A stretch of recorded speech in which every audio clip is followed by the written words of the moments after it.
We live in an age of remarkable technological advancement, don't we? Some are positive, others are frankly dangerous and advance evil and deception in ever-increasing ways. Now, one area very impactful on all of our lives and exponentially increasing ways. For most, this area of technology we're going to talk about today is shrouded in mystique, with origin, purpose, scope, and ultimate impact on the entirety of global civilization, I would say cloaked in darkness. Now, if the words of the designers and the promoters of this technology are taken at face value, this technology has already surpassed the combined knowledge of any single person or group of people. It can create anything a person can conceive and do it better, many times more quickly, and do it at nearly zero cost. This technology can replace human beings with robots who do what they're told, don't have to think, don't argue, don't organize into labor unions, have no conscience, and in reality are the perfect slaves. So, to what am I referring? Well, the common reference is AI, short for artificial intelligence. The title I've chosen for today's program with Dr. Isaac Crockett and myself is this title, AI Technology and the Christian, Approaching the Unknown in Days of Deception. And while the technology of AI was seemingly birthed just some months ago as a concept or goal, it actually was not. In fact, the ambition to create and advance a technology with such presence as to be global, with such power as to be individually personal and accessible, and with such responsiveness so as to be instantaneous and controllable by a few global elite, that's not at all new. For instance, according to self-ascribed AI experts in a document from September 2020 meeting, whose purpose then was to produce a so-called, what they called a social contract for the AI age, and in reality, we know, they said big data and the globally connected Internet of Things was officially birthed in 1960, so this has some history. So it's not new, but it is now highly, I'm going to say, perfected. Now, from a biblical perspective, the desire to consolidate global communication and to increase knowledge goes all the way back to the Tower of Babel, particularly when it's driven by those who have no fear of God and by their own words think that they are God, reminding me of King Solomon's words long ago that there's simply nothing new under the sun. Now, the guest I've asked to be with us today is new to Stand in the Gap TV, though she's been with us on our national Stand in the Gap Today radio program a number of times, and her name is Patricia Engler. Though younger in age, as you'll see, Patricia lives right in the midst of the generation to be most likely impacted by artificial intelligence and technology changes. She's a Christian apologetic speaker for Answers in Genesis and author of her own book that she's put together to Prepare to Thrive, a survival guide for Christian students. It's a good book. After earning a BS in general science, Patricia traveled literally around the globe, tracing the history and the consequences of Marxism in Europe. She's currently writing a new book relating these topics to today's culture. Meanwhile, she's also pursuing an MA in bioethics to help Christians think biblically about the sanctity of life issues and emerging technologies with a focus on AI or artificial intelligence. And with that, welcome for the first time to the program, Patricia Engler. Patricia, thank you for being with Isaac and me today. Thanks so much for having me. Patricia, you're a younger person, obviously. You were born into this age of advanced technology, and you're specializing in doing research in that. I just got a question to get you going here. In simple terms, could you briefly explain why it is appropriate and necessary, frankly, for every Christian to carefully consider from a biblical worldview and apologetics perspective this issue we're going to talk about today of technology and specifically artificial intelligence and technology?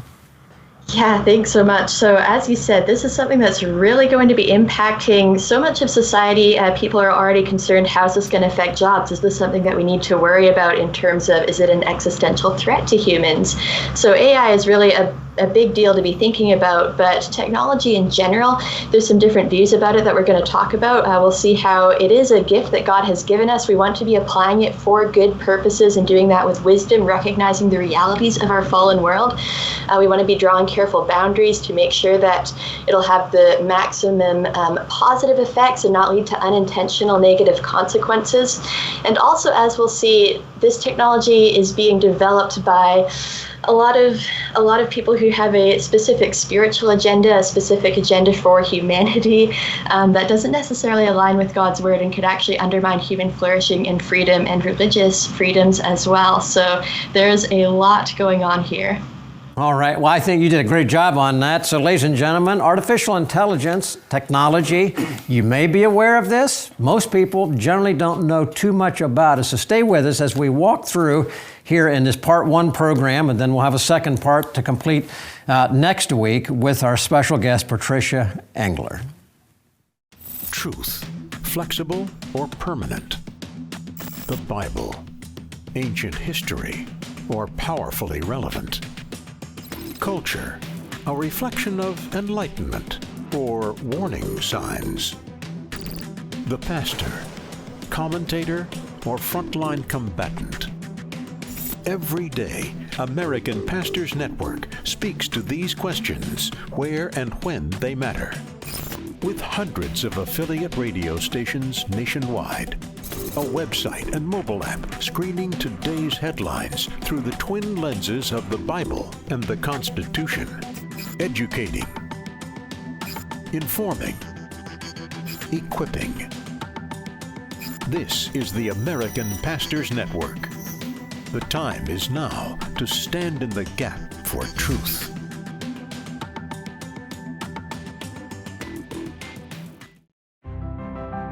Watch Lighthouse TV wherever you go. Available on Roku, Amazon Fire TV, and Apple TV. You can view our in-house studio productions on demand, or watch what's on the station right now with our 24/7 live stream. Search Lighthouse TV online on your streaming device, or go to our website for more information. Visit lighthousetv.org to stay connected. There you can find out what's currently on the air and coming up, how to watch in your area on cable, satellite, broadcast, or streaming devices. Watch past programs or our live stream. Follow us on social media and learn more about the station, our hosts, and our programming. Lighthouse TV, positively different.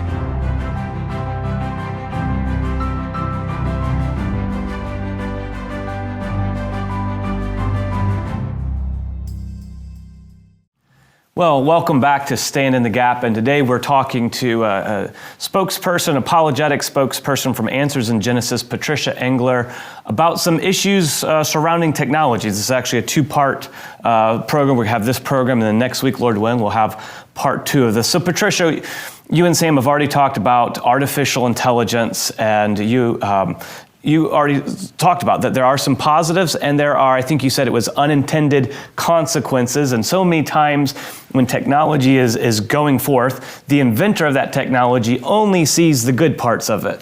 But there are almost always side effects, and those side effects can be very negative. And so as we get started with this, we want to look at the good, we want to look at the bad, and everything in between. But to start out with, could you just maybe give us a definition of what artificial intelligence is, both as a technology and as the overall concept that it kind of identifies? Yeah, absolutely. So it's tricky because there's no one clear definition of AI, partially because there's no one clear definition of intelligence. But usually when people talk about artificial intelligence, they're talking about a computer program that has been trained to mimic the behavior or the thinking of a living thing. So it basically works like an artificial brain in that it's receiving information, it's processing that data, and then it's performing some sort of action in response. So this is software, it's not hardware, but it can be given a body, either a virtual one, which we'd call an avatar, or a physical one, which is where we get robots involved. So then as a concept, how this works is basically humans are programming these computer programs with sets of encoded directions. That's where you get the term algorithm from. And these tell the system to perform certain steps in response to certain inputs to achieve certain goals. And there's one approach to this called machine learning. And that's where the program is trained to learn from its past experience, learn from past new data that it's gotten, and then use that to adapt its behavior in response so that it can, say, make predictions, like anticipating the next word in a sentence. That's where we get our generative AI with those large learning models, like or large language models like ChatGPT. We also, it can also use its inputs to learn how to, say, anticipate or take a known face and then recognize new pictures of it. So that's where we get these facial recognition technologies. So those are a couple of the types of things that these large learning models can do and generative AI can do. And this is based on something called artificial neural networks. So it's layers of interconnected computer nodes, and each of these nodes functions as its own kind of little mini computer that brings in data from other ones, processes it, and then sends its response out to other ones. So as information is being processed through these systems, it's involving hundreds of billions of mathematical operations. So actually humans don't even know fully how they work. The developers behind these, they can't see every individual decision being made. So these are really complex machines that are coming up with all this information, and their own developers don't even fully know how. So we have some interesting things going on here, and we need to remember that this is it's trained on fallible data. It's being created by fallible humans, and it's subject to different biases and what we call hallucinations, where it basically just makes up information. Well, it's interesting because you bring up this complexity, and even thinking of some of the Hollywood movies that have been out for decades, where they try to anticipate what technology is going to create for itself and become, creating things that maybe we can't control or things like that. But you and I have grown up with technology. Your generation more than any generation, and so it just kind of these things make sense in some ways. But this complexity that you talked about, it sounds a little bit chaotic almost sometimes, especially to some people, but also from a biblical perspective, a biblical worldview, and you're with Answers in Genesis and looking at God as creator and understanding the world through the lens of knowing God and having a relationship with God. And so I'd be interested in what you see, the positives, the negatives. Is it neutral? What are the areas that we need to be contemplating, looking out for? Because you've already hinted at some of it. It's not natural from God. This is somewhat, input from humans, and then machine technology taking it so complex. And you make maybe some sense of that complexity that you've described. Yeah, for sure. So like you said, for any technology, we want to be considering what are the possible harmful and negative consequences, whether that's intentional or unintentional. There's some theologians and software developers who have written some really helpful resources about that, which we can get into a little later. But you asked what sort of effects should we be anticipating? And I think with any kind of technology, there's really three areas of effects we want to look at. So we want to look at the spiritual impacts, we want to look at the impacts on humankind, and then we want to look at how it impacts humans as both as individuals and then as a society.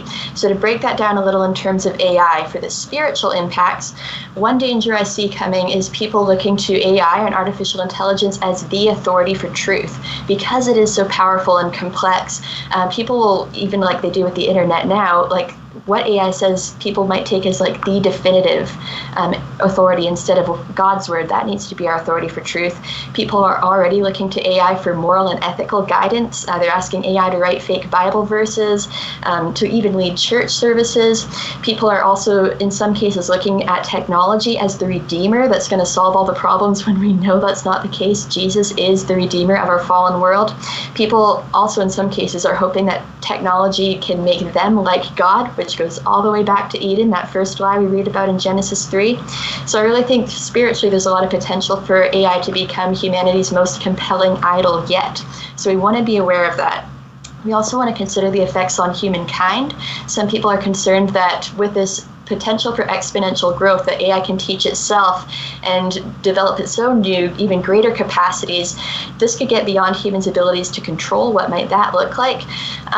As Christians, we know that Jesus is going to come back to a world that has people in it, so I don't think biblically we need to be concerned about AI annihilating humanity, but we do need to consider the ethical implications of what it can do.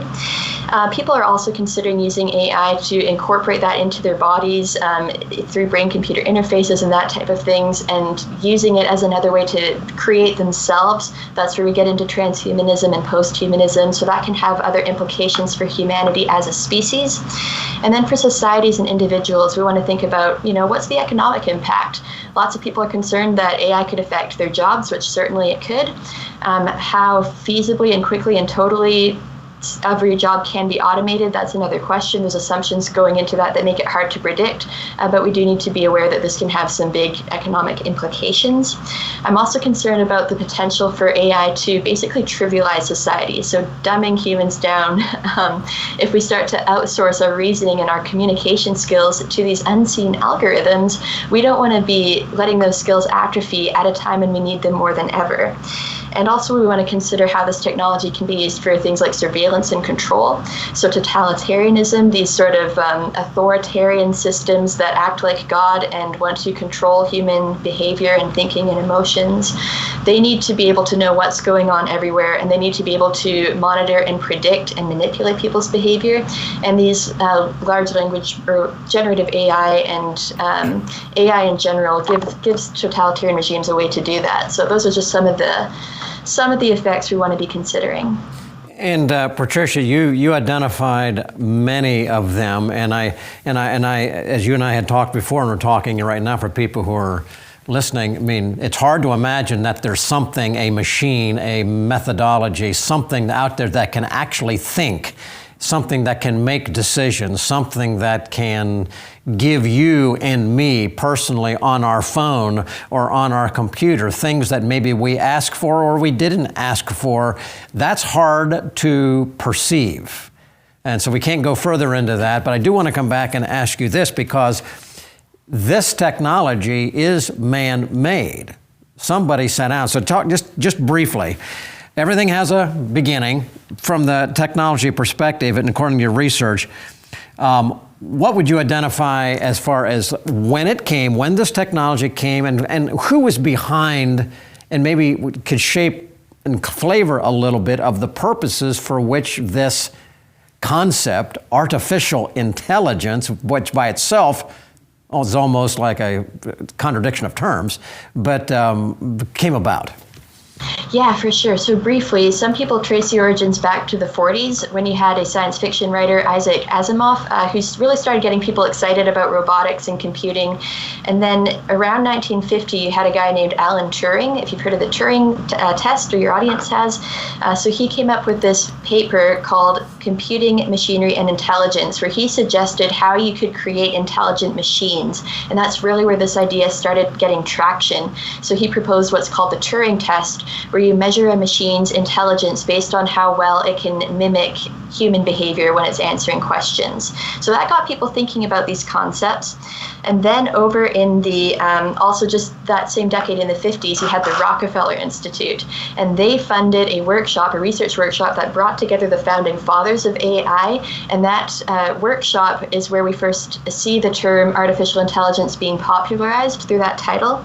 So then this idea started to get more traction throughout the 60s and 70s as computers were becoming more popular. You had some researchers working on systems like an early chatbot called Eliza, starting to develop this technology, but it really slowed down because people thought it wouldn't be able to go any further until you started having a few more breakthroughs.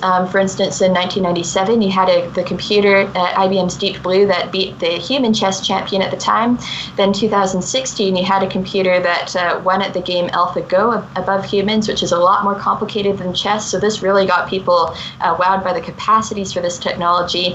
And then moving forward, you've been seeing these breakthroughs in the generative AI, the large language models, and so on. So that is a quick historical crash course there. Okay, and that's really, that's very good. And let me go here in the last couple minutes in this segment and ask you this question, because Many of those that you mentioned that were the originators, and then particularly now with those who are promoting AI, they are also linked, most of them, if not all of them, are linked very closely to global government. What we're talking about is global. It is everywhere around the world. So this would be my question to you. Can you share just a little bit about some of the stated goals for this technology as coming out of the minds of these globalist-centered individuals?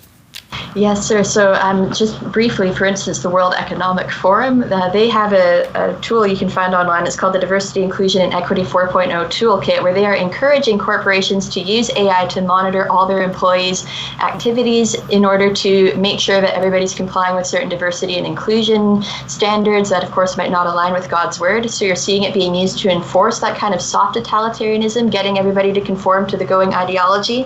You're seeing, like you alluded to earlier, a document called The Social Contract for an AI Age, which was signed by a number of people, including the Vice President of Google, and it is requesting a system to evaluate and monitor individuals and governments and corporations in order to make sure that they're upholding these new social norms. This is supposed to be the basis for a new sort of social system, and those norms would include, of course, following World Economic Forum policies, following United Nations policies, forbidding undefined online hate speech, incentivizing businesses to only do business with other groups that have signed. So another kind of soft totalitarianism example there. And then you see researchers like Dr. Ben Goertzel, who's really been developing artificial general intelligence. He has some papers that we can talk about later that are connecting this to a Marxist vision explicitly. All right, I think you did, again, a great job. Ladies and gentlemen, stay with us. We, obviously, in this program, and next week, it's very short. We're giving you just the core information about this concept, which has been a long time in coming, highly developed, now impacting all of us. And there are some, in fact, very sinister goals, as Patricia just laid out. And that is where wisdom is so important. And that's why we're trying to do this program. We'll be back for the conclusion in just a moment. Stand in the Gap is produced and recorded in the studios of Lighthouse TV. Positively different.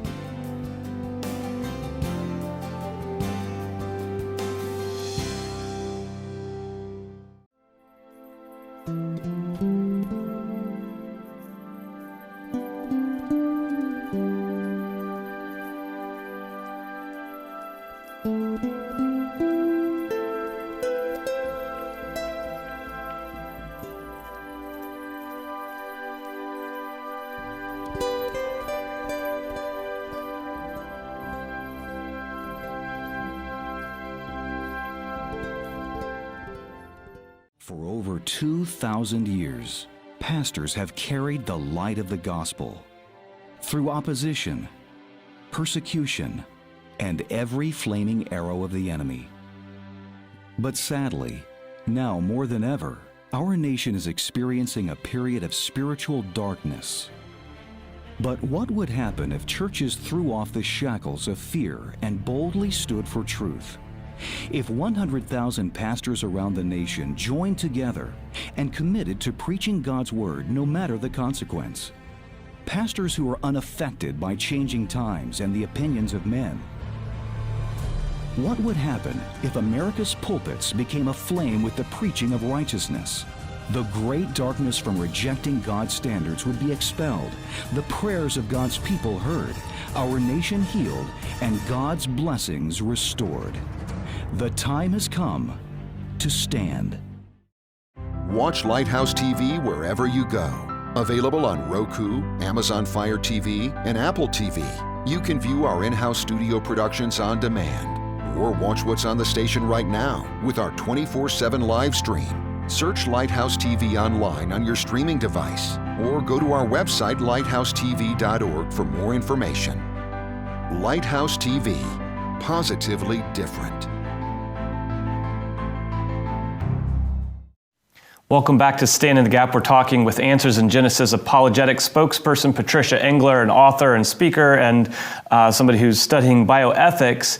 And we're talking about artificial intelligence. And so, Patricia, as we wrap all of this up, you've already talked about so many concerns. Many of them could be a whole program in and of themselves. So we're just really just at the tip of the iceberg here. But you did talk about the artificial intelligence almost could become the greatest idol we've ever seen. It reminds me of Romans chapter 1, where we see what happens when we go into our own idols, and it says that change the truth of God into a lie and worship the creature instead of the creator.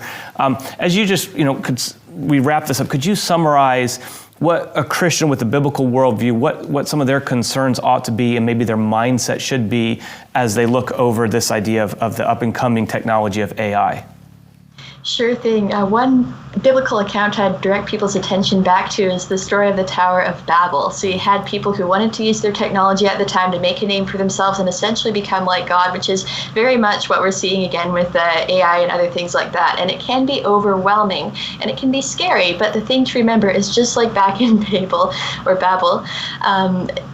everything only happens on God's terms. So God has confused people's technology in the past if it's going in a direction that he knows isn't right for that time. So we don't have to worry that it could get out of humans' control, but it is not out of God's control. So keep that big picture focus in mind. God is on his throne. Human technology is never, ever going to even be able to usurp his authority in any single way. But we do need to be careful. We need to draw biblical boundaries. We need to anticipate what are the potential consequences of this that it could have for humanity, and making those ethical distinctions is just part of loving our neighbors and helping people to live in these uncertain times with gospel hope, sharing the gospel with others, giving them that hope. That is what's going to give us the basis for the things like morals and ethics and justice and human rights and human value that we need to be able to deal with this technology and do so in a cogent way. So that's a quick summary, but I know we'll get into a lot more next time. All right. Well, thank you, Patricia. And that it is frankly hard to take and summarize in a few moments all of this. It really is, isn't it? So I think you did a great job. So anyways, ladies and gentlemen, as we approach into the program here, again, artificial intelligence, technology, that's what we're looking at here in these two programs. And we're doing this because if you are following the news, you are hearing a lot more reference to this technology. If you are involved in internet and an iPhone and you pick it up, or your laptop, or frankly almost anything anymore, we're being impacted by this thing called artificial intelligence. And with it then brings a host of some positive, but a lot of things that can lead us to a wrong conclusion and to a wrong sense of truth, since this thing sitting out here is actually thinking and making decisions. And we will talk more on this in the next week program. But anyway, with that in mind, thank you for being with us today. We're glad that you watched the program. And again, as I do oftentimes, if the program has been a blessing to you, and so many of you have written, write to us if you've never done that. And prayerfully consider making us a daily mention of prayer. We need your prayer to continue. We need your financial partnering to continue. And we would ask that this week you would consider being a part in a more specific way with us.